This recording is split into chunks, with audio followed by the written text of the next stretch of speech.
y continuamos. Instituciones la gente elige voluntariamente entrar en ellas? Bueno, esta es una pregunta que intentaremos responder con el nivel más profundo del iceberg. Llegamos al fondo del iceberg, donde se encuentra uno de los casos más escalofriantes sobre cómo la fe puede ser instrumentalizada para manipular ideológicamente a las personas y llevarlas a cometer actos atroces. Es momento de hablar de Jim Jones, el fundador y líder de la secta Templo del Pueblo, y que terminó con la autobaja colectiva de cientos de hombres, mujeres y niños. Antes de adentrarnos en el caso, necesitamos conocer dos cosas: la infancia de Jim y el contexto histórico. Desde la infancia del chico las cosas ya eran algo perturbadoras. Testimonios de amigos de la infancia y vecinos cuentan que era un chico obsesionado con la religión y con los temas de la muerte. Jugaba a orquestar funerales a animales del campo, y un testimonio cuenta que uno de sus hermanos lo vio quitarle la vida a un gato con un cuchillo. Su padre era alcohólico y creció en soledad, al menos hasta que encontró una comunidad en una iglesia donde vio cómo el pastor era casi una figura paterna para sus seguidores, admirado y respetado, así que aprendió el oficio y se volvió un excelente orador. Cuando llegó a este punto, Estados Unidos estaba pasando por una época bastante peculiar. Nos encontramos alrededor de 1955, y aunque en Estados Unidos la esclavitud ya había sido abolida hacía muchos años, la discriminación y segregación racial seguía siendo común, especialmente en el sur. Aún existían leyes como Jim Crow que legalizaban la segregación racial en escuelas, baños, restaurantes, transportes, cines y hasta hospitales. E incluso seguían ocurriendo eventos terribles como el famoso caso de Rosa Parks, una mujer que fue arrestada por no cederle el asiento al autobús a un hombre blanco. Por estos motivos, la lucha por los derechos civiles de los afroamericanos fue tomando cada vez más fuerza. Y con razón, históricamente había sido un grupo segregado, violentado y excluido. Bajo todas estas circunstancias y con 25 años en Indiana, o sea, el sur de los Estados Unidos, Jim Jones funda la primera iglesia racialmente integrada del país y la bautiza como el Templo del Pueblo. La noticia de una iglesia en donde todas las personas son bienvenidas sin importar el color de su piel es algo que emociona a la comunidad afroamericana. Se sienten aceptados. Este es uno de los temas, amigos, que tal vez algunos personajes pueden usar a su favor, ¿verdad? Yo lo veo de esta manera, así que este hombre buscó esa oportunidad, buscó ese hueco ahí, miró esa oportunidad que él podía tal vez aprovechar esa situación, eso que la gente afroamericana pues estaba sufriendo, ¿no? Ya no había esclavitud, pero había todavía ese racismo, ¿verdad? De que separaban a la gente, ¿no? Pues acá baños de blancos, baños de negros, y tanto en iglesias había eso, tanto en restaurantes había eso, tanto en hoteles había eso. Hay varias películas, ¿verdad?, que hablan esos temas de cómo más en el sur era eso normal, si podríamos decirlo así. Pero este hombre miró esa situación y miró que tal vez podría atraer más comunidad. Si usted ve esta foto, yo no estoy seguro si es de su iglesia, pero si usted nota, hay más gente afroamericana que blanca. Ahí se ve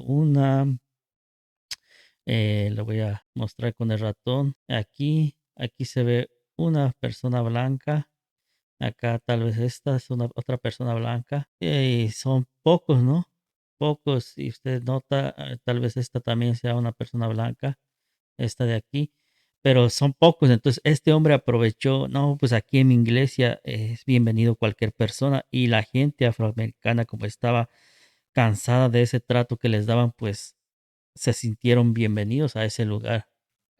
Tomados en cuenta, y pronto los miembros del templo incrementan. En el templo, las personas afroamericanas encuentran un lugar en donde son tratados con amor y dignidad. Los valores en los que se erige la iglesia son la igualdad y la solidaridad, pero como pronto vas a ver, esto no es más que una fachada que esconde algo perverso. La iglesia crece cada vez más, y para 1972 Jim se da cuenta de que necesitan una nueva sede, por lo que mueve la congregación a San Francisco, convenciendo a algunas personas incluso de vender sus casas para darle el dinero a la iglesia y así poder hacer crecer el proyecto. Al llegar a la ciudad con este mensaje de amor e igualdad, el Templo del Pueblo se vuelve muy popular entre las personas que sienten que nunca encajaron en la sociedad, y este grupo crece muy rápido. Además, frecuentemente dona a varias causas sociales, por lo que gana influencia también en la política local, así como legitimidad ante los ojos del público. Para conseguir más seguidores, renta varios autobuses y se va de gira a diferentes escenarios en donde predica acompañado de una banda que hace todo más emocionante. Por momentos parece más un festival de música que una misa, y claro, como en todo concierto, no puede faltar la mercancía con su rostro, la cual promete que cura todo tipo de aflicciones. Con esto recauda una gran suma de dinero y con la gira consigue atraer a muchísima más gente al templo. Su carisma y manera de hablar también jugaban un rol importante, pues era un gran orador y la manera en la que se dirigía a sus seguidores era única. Los testimonios cuentan que te hacía sentir especial, te hacía sentir querido y que hasta tenía ciertas frases como: si me ves como tu amigo, seré tu amigo. Si me ves como tu padre, seré tu padre. Y si me ves como tu Dios, seré tu Dios. Toda esta comunidad, la música, los aplausos y los discursos emocionales les daba a cada uno de los miembros un sentido de pertenencia y les hacía sentir que tenían un propósito ahí dentro, como si su vida sirviera para algo más grande que ellos mismos. Tan solo escuchen lo que le dice a un miembro durante una misa en medio de las lágrimas: abro cita, mira mi rostro,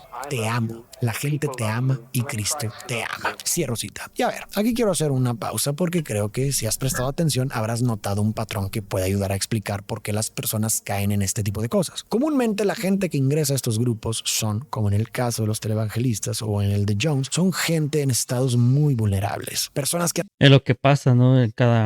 Yo creo que iglesia, podríamos decirlo así. Y no es que esté mal, amigos, no es que yo esté en contra de eso, no es que yo diga, no, es que no tienen que hacer eso. Claramente Jesús nos llamó a ir y predicarle al necesitado, de ir y hablarle al necesitado, pero aprovecharnos de su situación para que estas personas hagan cosas extremas por sentirse agradecidos. Yo creo que es algo que nunca pidió Dios, ¿verdad? Jesús cuando vino a la tierra nunca pidió. Aquel que quería seguirlo, lo seguía porque quería seguirlo realmente, porque sentía esa necesidad. Pero había gente que sí, hay un relato en la Biblia, ¿verdad? Que acerca de los 5,000 que alimentó Jesús. Entonces dice que después de que comieron, todos se fueron, ¿verdad? Escucharon el mensaje que Jesús les dio, comieron porque Jesús era lo que tenía. Él no pedía a la gente que le dieran, sino él daba, y por eso mucha gente tal vez también lo seguía. Entonces, al momento de que terminaron de comer, todos se fueron para su casa y uno de los apóstoles, Pedro, fue y se le acercó y le dijo: Señor, la gente se está yendo, o sea, deténlos, diles que se queden, tal vez eso era lo que él quería, ¿no? Que se quedara. Y, y pues Jesús le dijo: si tú quieres irte, vete también. O sea, aquí el que va a querer quedarse se va a quedar porque quiere quedarse, no porque yo lo obligue a quedarse. Y esto es lo que a veces muchas de las personas, de los pastores, de los predicadores, no entiende, que realmente Jesús quiere que la gente se quede porque quiere quedarse. Porque no tiene chiste, amigos, no tiene chiste eh, para Dios, porque para esta gente al parecer sí tiene chiste, ¿no? Que la gente se quede, pero para Dios no tiene chiste que la gente simplemente llegue y luego se vaya. No, realmente no tiene chiste. Entonces, para Dios no tiene chiste, pero para la gente sí tiene chiste que la gente llegue, se quede y que esté ahí por querer pagar esa, ¿cómo le diré? Ese favor que le hicieron de alguna forma, pero realmente no, para Dios no tiene chiste. Dios lo que quiere es gente que realmente quiera quedarse, que realmente ame las cosas de Él, que realmente quiera seguirlo con un corazón, decidido, no con un corazón que tal vez alguien más lo está obligando a hacerlo, ¿me entiendes? han sufrido falta de afecto en la familia, que se sienten inseguras, solitarias o con una autoestima muy baja, tienden a buscar aceptación y amor que no han encontrado en otros lugares. Y una secta les brinda esto, tal y como vimos en el video de la misa con Jones. Y ese perfil también puede venir de gente que está pasando por crisis personales, gente que está buscando un sentido de identidad o que viene de entornos familiares disfuncionales. En ese sentido, las sectas suelen aprovecharse de estas carencias emocionales y prometen al adepto un hogar o una familia sustitutiva que suple esas necesidades necesidades no satisfechas. Por eso la iglesia de Jones creció tan rápido, porque las condiciones de discriminación por las que pasaba Estados Unidos, sumado a un muy buen discurso, fue la combinación perfecta para que poco a poco mucha gente vulnerable terminara ahí adentro. Estos factores no actúan de forma aislada, sino que a menudo se combinan en la historia personal del adepto. Obviamente, al inicio es todo bueno, amor, pertenencia y un círculo que te acepta y te entiende, pero poco a poco esto se va transformando en control y abusos. También en sus misas comenzaba a hacer milagros, como el ya clásico hacer que una señorita que había vivido en silla de ruedas consiguiera levantarse, y en el momento que lo consigue, toda la misa se vuelve loca. Mírala, hasta consigue correr. Pero bueno, tiempo después, uno de los testigos contó que se enteró de que esta mujer era una de las secretarias de Jim, así que ya te podías ir dando una idea de por dónde iba todo esto. No obstante, el discurso comenzó a tornarse un poco extraño, pues Jones empezó a decir que no existía un cielo o paraíso como tal, sino que si querían uno, debían construirlo aquí en la tierra. Entre las enseñanzas del templo del pueblo estaba la idea de que las posesiones materiales los convertían en esclavos del sistema y que la única forma de ser verdaderamente libres era renunciando a todas sus pertenencias. Entonces, ¿qué hacían con sus cosas? Pues las donaban al templo del pueblo. Y me refiero a todo, desde su ropa hasta sus casas y todos sus ahorros. Todo terminaba en manos de Jim Jones. Otra de las características del culto de Jim era el aislamiento. Los miembros se separaban cada vez más de la influencia del mundo exterior, convencidos de que todos estaban en su contra y planeaban su destrucción. Por ejemplo, Jim les decía que el gobierno estadounidense estaba planeando enviar a todas las personas afroamericanas a campos de concentración y que solamente él podía protegerlos. De esta manera, Jim creó una separación entre el nosotros y ellos. Para el templo, la congregación era el nosotros y todo el que no pertenecía al culto era el otro. Eso es lo que les vengo platicando, ¿no? Lo que hace una secta. O sea, la secta al principio te va a tratar bien, te van a tratar como si fueras parte, pero poco a poco te van a ir exigiendo cosas, ¿no? Exigiendo, eh, en el caso de esto, y a mí no me ha tocado, gracias a Dios, pero así descaradamente, ¿verdad? Que te digan, no tienes que vender tu casa, tus propiedades, este hombre hasta la ropa, ¿no? Para donarlo a la iglesia, para que, en este caso, este hombre traía un proyecto de hacer, ¿verdad? Yo creo que sí lo logró, pero quiero decirles esto, amigos, hermanos, ¿verdad? Que nos ven, eh, ya sea usted creyente, o ya sea que no sea creyente, yo le voy a decir algo muy, muy claro, ¿verdad? La falta de lectura en la palabra de Dios es las cosas que nos llegan a suceder. Ya. Hay un dicho mundano y hay otro dicho también, un texto bíblico, que nos dice, el dicho secular dice, el que no conoce su historia está condenado a cometerla o a cometer los mismos errores, ¿verdad? En la palabra de Dios es algo similar, pero Dios dice, mi pueblo se descarrió por falta de conocimiento. Entonces, por falta de conocer, amigos, a veces caemos en esos lugares. Y yo sé que es muy difícil para la mayoría de la gente, así se diga católico. ¿Por qué? Porque es muy fácil decir yo soy católico, pero si nunca has leído la palabra de Dios, yo creo que si un católico ve este video, un católico de verdad que va a misa tal vez cada 8 días, que se lee la palabra de Dios, que sabe todo lo que tiene que ver con esa religión, va a estar de acuerdo conmigo que una persona que no va a la iglesia, que va cada vez que hay una fiesta, un 15 años, una boda, solamente en ese día se presenta a la iglesia, no es un católico de verdad. Entonces, a veces pensamos que sabemos, pero no sabemos. Entonces, y muchas de las veces me ha tocado ver a mí, a amigos, a personas que se alejaron de la iglesia por alguna situación que les pasó ahí y, y ya no quieren saber nada de Dios, ya no quieren saber, pero no fue el error de Dios, fue el error de esos hombres que lideran las iglesias, ¿verdad? Que pasa esas cosas, es el error de ellos. Dios no cometió ese error y a veces nosotros cometemos el error de pensar que es Dios el que es así por no leer la palabra de Dios.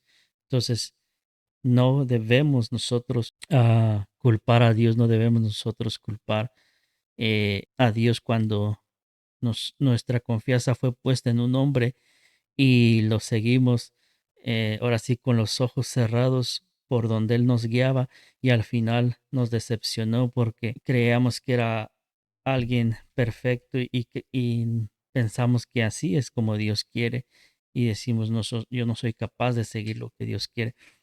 No, amigos, leamos la palabra de Dios. Estas personas cayeron en eso porque se sentían bien ahí. ¿Quién no se va a sentir bien en un lugar que te tratan bien? Y vas a creer que lo que está diciendo la persona que está ahí hablando es la verdad. No vas a tener duda. Pero leamos la palabra de Dios, démonos cuenta si es verdad lo que nos están hablando o si simplemente están tratando de manipularnos.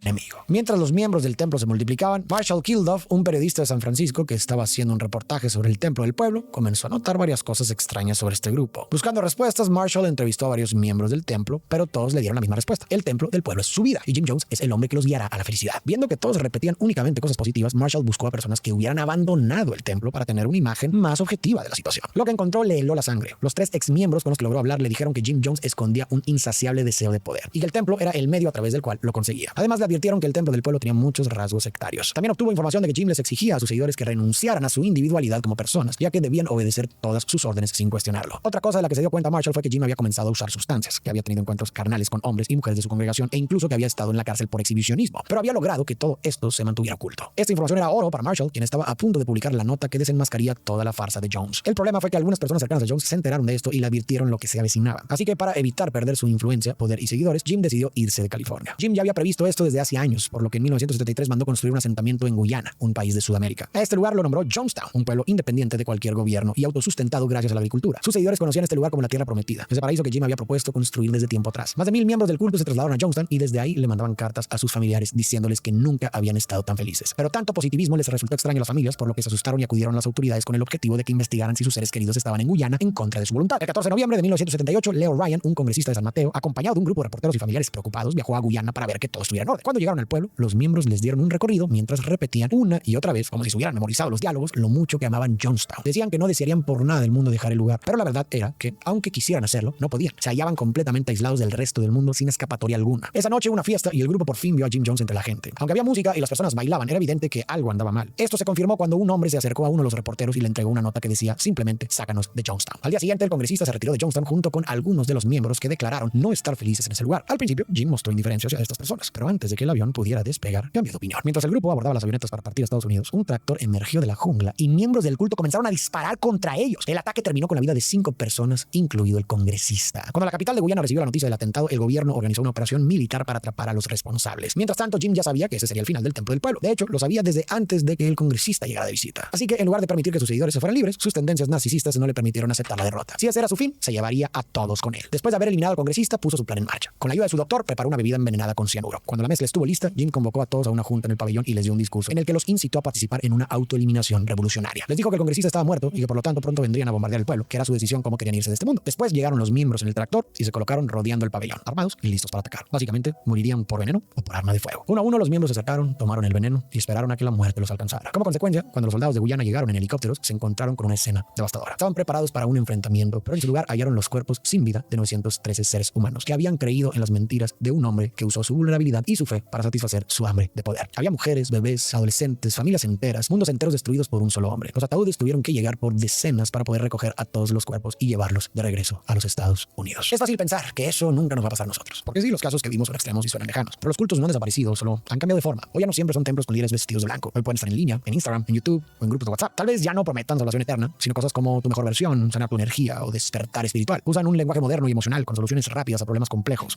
Es algo triste, amigos, lo que pasó con esta gente, ¿no? Que pusieron toda su confianza en este hombre y este hombre se aprovechó de eso y se llevó tanta gente para ese lugar. Y al principio tal vez suene bonito, ¿no? Suene, wow, digas, voy a vivir ahí y todos nos vamos a llevar bien y todo va a ser felicidad. Pero cuando llegas ahí tal vez la realidad fue diferente. Me imagino que al principio fue bien, fue bonito, fue agradable y estas personas tal vez creyeron que estaban en el lugar, en un lugar mejor. Pero cuando, imagínense, la gente no estaba feliz porque no había libertad y uno como ser humano tiene esa necesidad, ¿no? De convivir, de estar con tu familia, de poder disfrutar un momento con tu familia, con tus padres, con tus hermanos. Y no todos van a seguir los mismos pensamientos que tú, las mismas ideas que tú.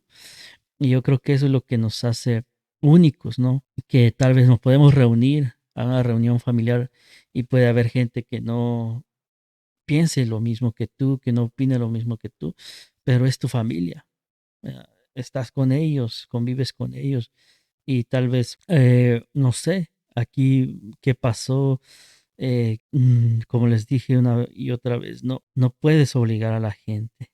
Jesús nunca obligó a la gente a seguirlo. Jesús nunca obligó a nadie a seguirlo.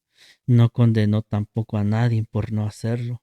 Entonces, es, es, es muy diferente. Incluso Jesús nunca pidió dinero. Recuerdo el relato del joven rico. El joven rico se le acercó a Jesús y le dijo, ¿qué puedo hacer para ser salvo? Jesús le dijo los mandamientos, ¿verdad? Que siguiera los mandamientos. Él le dijo, pues yo las sigo desde que soy niño, ¿verdad? Desde jovencito las sigo. Y Jesús le dice, ok, vende todo lo que tienes y dáselo a los pobres. ¿Me entiendes? Una diferencia muy diferente, algo muy diferente, algo totalmente diferente a lo que hoy los pastores hacen, este tipo de personas hacen como el hombre. Ellos dicen, vende todo lo que tienes y dámelo a mí. Jesús nunca dijo eso. Jesús nunca dijo, vende todo lo que tienes y dámelo a mí, tráemelo aquí.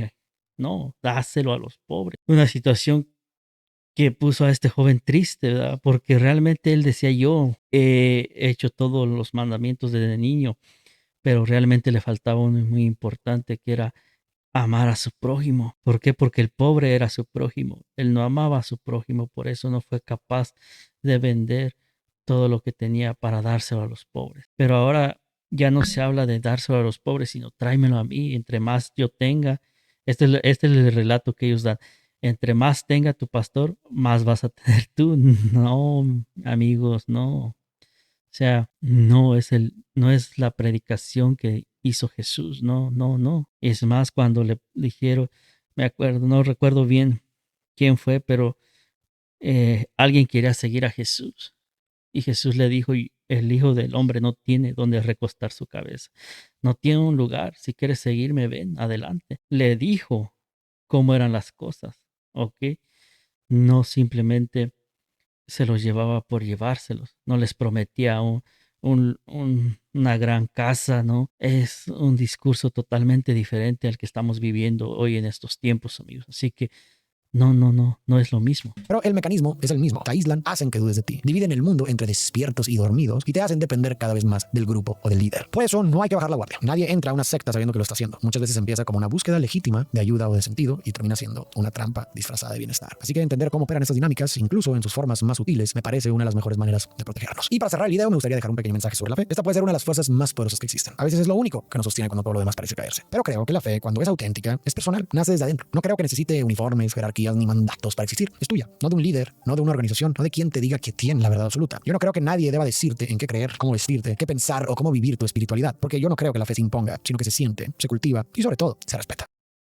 Y eso es, no, amigos. Yo creo que eso es lo más importante que dice Farid, una de las cosas que tal vez estoy de acuerdo en un por ciento. Y yo creo que hay iglesias que son buenas. Yo creo que hay iglesias donde tú puedes convivir eh, y que son buenas, ¿no? Y yo creo que no todas las iglesias son malas. Lo difícil, amigos, es que cuando una persona ha sido lastimada, ha sido maltratada en una iglesia, es muy difícil que vuelva a creer en, en, en una iglesia. ¿Por qué? Porque como les decía, culpamos primeramente a Dios, no culpamos no culpamos al pastor directamente, pero culpamos a Dios directa o indirectamente. Y a veces decimos, no, ya no quiero saber nada de la iglesia, ya no quiero saber nada de Dios porque me hicieron daño, porque no me parecían algunas cosas. Y eso es lo que yo digo, eh, deberíamos estar abiertos al diálogo, ¿verdad? Ok, yo no estoy de acuerdo en algo y poder dar nuestra opinión sin ser juzgado, porque, ¿cómo les diré? En la iglesia que yo iba, se podía dar uno la opinión, podía uno opinar, pero el detalle es que eras juzgado. Después decía, no, es que ese hermano no, no. Y es lo que pasa, ¿no? Entonces, vamos a reaccionar a un clip más, a ver si puedo ver uno que no esté tan largo acerca de esto. Así podemos avanzar un poco, pero eso es lo que prácticamente es, ¿no, amigos? Así que no sé qué opinen ustedes, no sé qué piensen ustedes acerca de esto que les estoy platicando, pero ok, ok, ok.